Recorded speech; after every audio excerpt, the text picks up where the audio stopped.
ఇది కేవలం సమాచారంగా మాత్రమే భావించండి. వైద్య నిపుణులను సంప్రదించండి. హార్మోనల్ ఇంబ్యాలెన్స్ ఉన్న వాళ్ళకి, ఎవరికైతే హెయిర్ లాస్ ఉంటుందో లేడీస్లో, వాళ్ళకి హార్మోన్స్ ఏమైనా మార్చడానికి లేకపోతే సప్లిమెంట్స్ ఇవ్వడానికి ప్రయత్నిస్తారండి?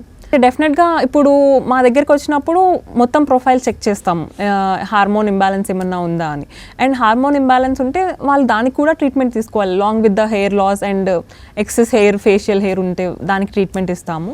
అలాంగ్ విత్ దాట్ ఈ హార్మోన్స్ తీసుకోకపోతే ఏంటంటే మేము చేసినంత వరకే ఉంటుంది, ఎఫెక్ట్ అనేది లాంగ్ లాస్టింగ్ ఉండదు అనమాట. మళ్ళీ దే విల్ కమ్ బ్యాక్.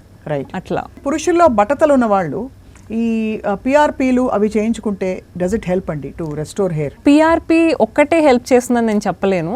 డెఫినెట్గా అదర్ థింగ్స్, ఇప్పుడు మినాక్సిల్ లాంటిది ఆర్ ఇంకేమైనా సీరమ్స్ అండ్ పిఆర్పి అలా along with something else PRP help చేస్తుంది. పిఆర్పి ఏంటంటే ఇప్పుడు మన మొక్కలకి మాన్యూర్ ఉంటుంది కదా, అలా మన హెయిర్కి పిఆర్పి అంతే. సో అక్కడ న్యూట్రియంట్స్ హెల్ప్ సప్లై చేస్తుంది, కానీ హెయిర్ ఉండాలి కదా ఫస్ట్, న్యూట్రియంట్స్ వెళ్ళి హెయిర్ గ్రో అవ్వడం. అంటే కంప్లీట్ బట్టతలకి పరిష్కారం లేదు, కంప్లీట్ బట్టతలకి హెయిర్ ట్రాన్స్ప్లాంటే పరిష్కారం. హెయిర్ ట్రాన్స్ప్లాంట్ ఒకటే పరిష్కారం. బట్ నూనె రాసి జుట్టు బాగా పెంచుకునే అడ్వర్టైజ్మెంట్స్ కూడా చిన్నప్పటి నుంచి చూస్తున్నాం. అండ్ చాలా మంది మన అమ్మమ్మలు నానమ్మలు చెప్పింది కూడా తల నిండా నూనె రాసుకోవాలని చెప్పి ఆడపిల్లలకి చెప్తారు.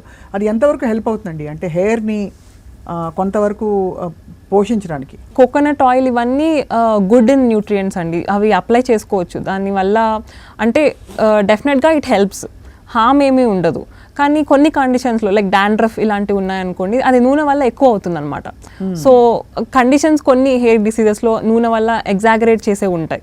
సో అలాంటి టైంలో నూనె వద్దని చెప్తాము. బట్ అదర్వైజ్ నూనె వల్ల ఏమి ఇది ఉండదు, అంటే డెఫినెట్గా అప్లై చేసుకోవచ్చు, మంచిది. It suits your head also, అంటే హెడ్ ఏక్కి వాడతారు నార్మల్గా. అంటే అది తప్పనిసరిగా దానిలో ఏదో బెనిఫిట్స్ చూడాలని మనం చూస్తున్నట్టు, కానీ జుట్టు పెరగడానికి అదేం ఉపయోగపడదు. అంటే కొన్ని సీరమ్స్ కొన్ని నూనెలు హెల్ప్ చేస్తాయి, కానీ మనం తీసుకునే ఫుడ్ కంటే అయితే హెల్ప్ చేయవు.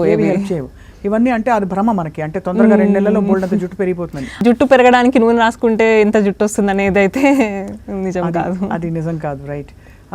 అలాగే హెయిర్ మాస్క్స్ చాలా మంది వాడుతూ ఉంటారు. మెంతులు, పెరుగు ఇవన్నీ నూరి పెట్టుకోవడం వల్ల, లేకపోతే ఎగ్ వైట్ తీసుకు రాసేసుకుంటుంటారు.